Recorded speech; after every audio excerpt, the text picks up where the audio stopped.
Hey everyone, I wanted to give you a quick tip on how you can actually cut a YouTube video and just use a particular section or have it allow a student to play a particular section on a page.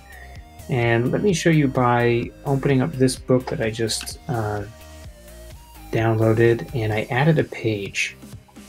And so in that page, what I did was I had entered a header and also a video, and I used the quiz widget in order to put in some opportunity for the students to write down wonder questions. What do they wonder about what they just watched, and submit it to the teacher once they see that. But this particular video option is actually the HTML code, HTML content widget. So if you can see this, I opened that up. This was the code, and I'll just cut that out just for that. Let's see. I'm gonna grab this just to delete that. So I'll show you how that's thrown in. You put the HTML code in there, you insert the code, but where did I get the code? That's the question. Well, I got the code by actually going to this video, and I wanted to start the video at around here. Now let me play it a little bit further. There it is. That's where I wanted to start it, just around here for the student. So you hit share, you hit embed, and then you get the HTML code. And you'll notice that it says start equals 219. Now if I say start at where it was, it'll automatically switch it to wherever that start point is where I have it paused.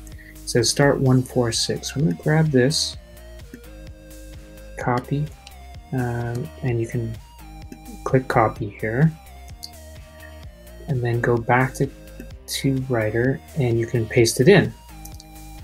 Now if I paste that in, there's something missing, because you'll notice it says start, but it doesn't say end.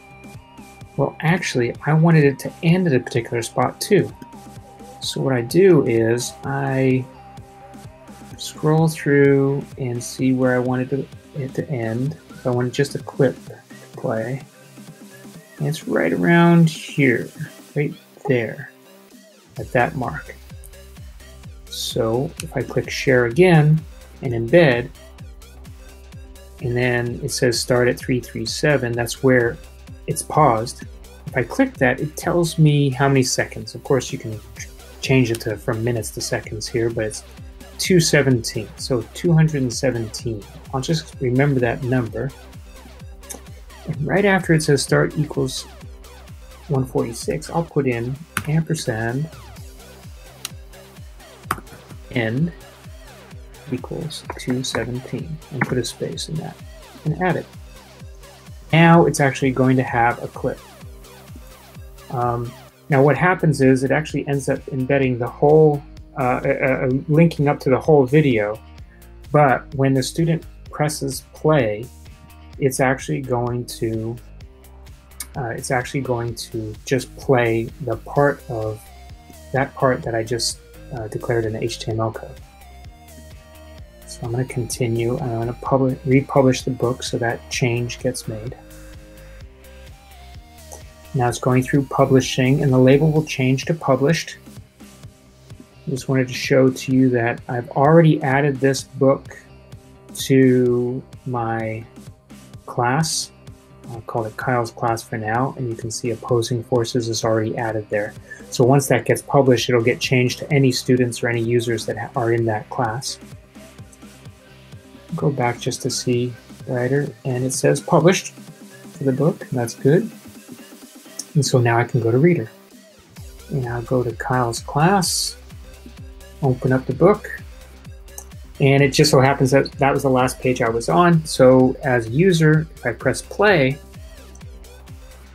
you'll notice that it starts where I want it to, and then it's going to end where I want it to.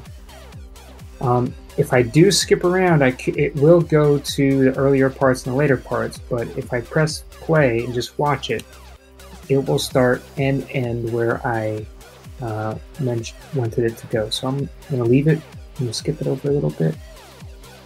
And this is near the end of the clip that I wanted the students to watch.